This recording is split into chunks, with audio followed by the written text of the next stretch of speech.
In a small town nestled between the hills, there lived a man named Riku. He was known by many, friendly, dependable, always part of the group. They grew up together, shared childhood jokes, drank tea in the same cafes, walked the same roads again and again. But over time, something changed. It wasn't loud. There was no fight, no betrayal, no broken words, just distance. Riku began reading more, spending quiet mornings by the river, asking questions that no one else around him seemed to care about. He craved stillness, depth, simplicity. But the people around him didn't understand. They teased him. "Too serious now. Why don't you come out anymore? You think you're better than us, don't you?" Riku laughed it off at first, but inside, it stung. Not because they were cruel, but because part of him still wanted to belong, still wanted to be seen. And yet, every time he forced himself to stay in the old rhythms, he left feeling more alone than before. So one morning, he packed a small bag and hiked to a nearby mountain temple, not to become a monk, not to escape, but to understand the ache that had no name. When he arrived, the elder monk looked at him and asked, "What are you seeking?" Riku paused, then said quietly, "Clarity. Because lately, the more I grow, the more alone I feel." The monk nodded. "Then let us begin there, where growth meets grief." The temple was quiet.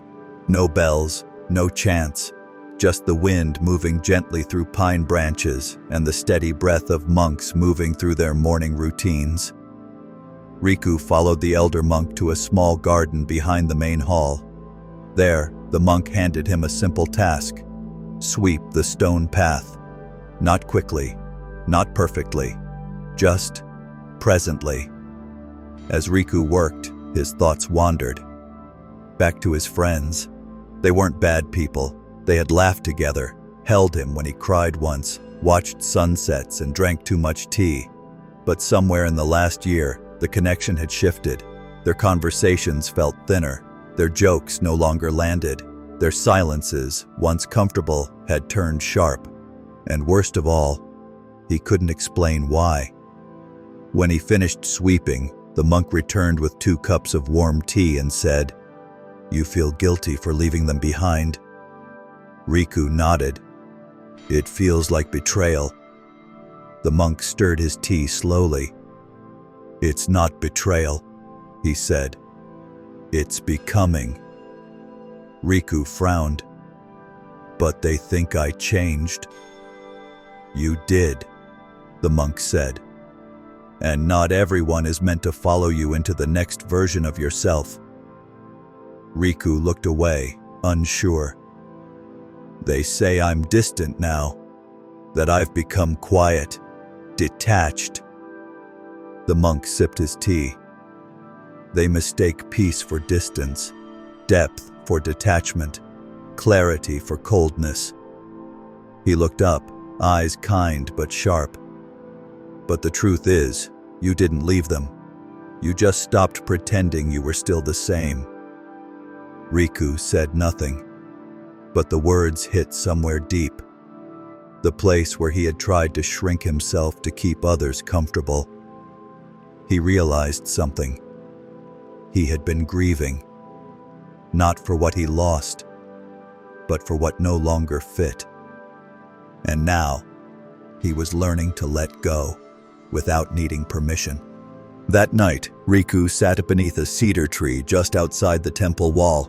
The moon was high, but the valley below was dim. Only the faint glow of lanterns flickered through the fog.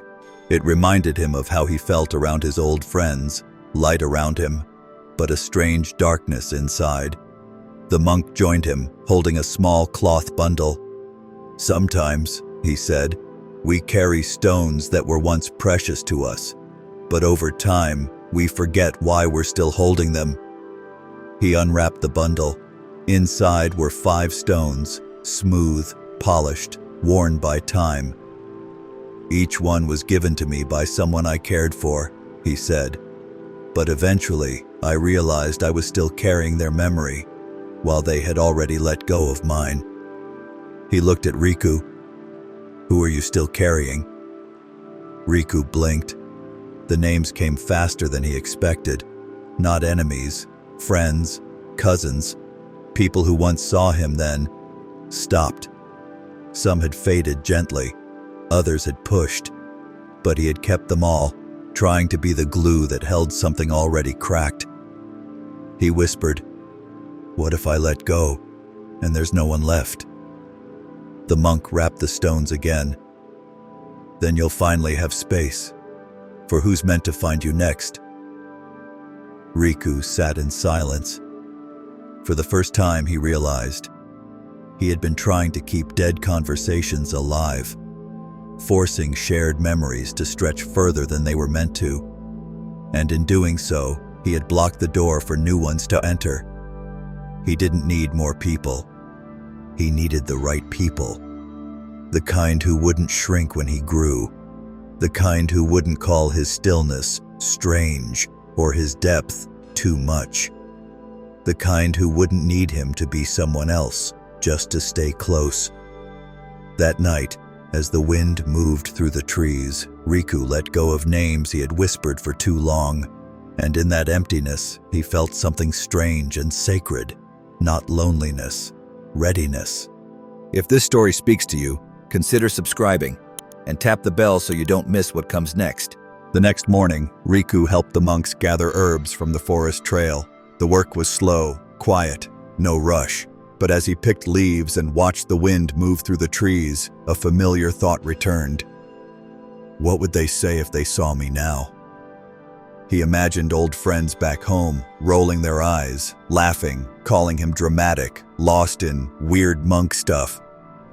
For a moment, he felt the sting again, not because they were right, but because a part of him still wanted to be seen, even by the wrong people. That evening, he shared his thoughts with the elder monk. "I still care what they think," he said, "even though I know I shouldn't." The monk didn't try to deny it. "That's natural," he said. "The wound doesn't close the moment you understand it. It closes when you stop trying to prove you've healed." He walked with Riku to the edge of the forest, where the view opened wide, mountains stretching endlessly into sky. "You were never wrong for wanting connection," the monk said. "But now you must ask a harder question. What version of myself have I been keeping alive, just to stay connected to people who stopped seeing me long ago?" Riku stood still. He thought of the version of him that always agreed, that laughed at the right time, that avoided hard conversations, that apologized before he even knew what for. That version had helped him survive, but it was no longer helping him live. And so, without ceremony or sound, Riku let that version go. He didn't need to burn bridges, he just needed to stop walking across the same ones, hoping they'd lead somewhere new. If this story speaks to you, consider subscribing and tap the bell so you don't miss what comes next. Riku returned to the village at dusk. The streets were just as they had been. Familiar voices, familiar smells, the same rhythm of ordinary life. But he wasn't the same. He didn't walk like someone looking to reattach. He walked like someone who had finally stopped abandoning himself. He passed the cafe where he used to laugh a little louder than he felt, just to belong. He passed a group of familiar faces. They called his name. "Riku, haven't seen you in weeks. Thought you disappeared." He smiled, steady. "Just had to hear myself again." They chuckled. "You've changed."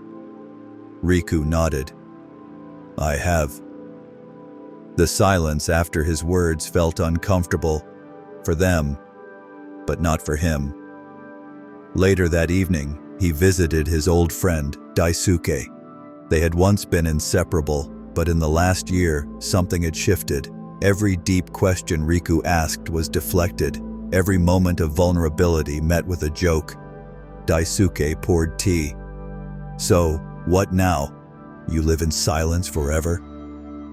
Riku smiled gently. "No, I just speak less where I'm not heard." His friend looked away.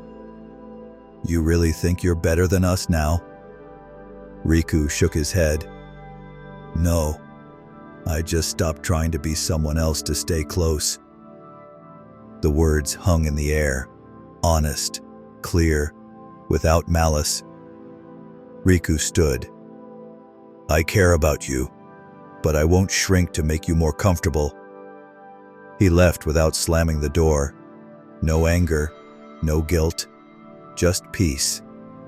Because now he knew, sometimes the greatest act of love is walking away from the place you were never truly met.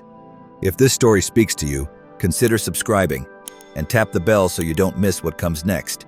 A few days later, Riku walked alone to the top of the old hill overlooking the village. He sat beneath the tree where he used to come as a child, back when he thought growing up meant learning to fit in. Now, he knew different. He didn't hate the people he had outgrown. He wasn't bitter. In fact, he felt grateful. Because it was in those spaces where he felt most misunderstood that he had started asking the right questions. Who am I when I'm not trying to be liked? Who stays when I stop bending? Who listens when I stop explaining? He had discovered something few ever do. Outgrowing people doesn't mean you're better than them. It means you've stopped making yourself smaller to stay close. And real growth? It doesn't scream, it doesn't beg, it simply outgrows, quietly. He picked up a small stone from the grass and turned it in his hand. He didn't need to throw it. He didn't need to carve anything into it. He just held it. Because now, he didn't need a symbol to prove he'd changed. He lived it.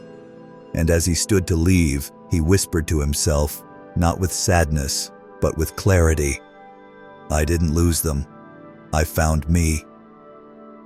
Have you ever outgrown someone, not out of anger, but out of growth? How did you handle the silence that came after? Drop your story in the comments. Someone out there is holding on to a connection that no longer fits, and your truth might be the courage they need.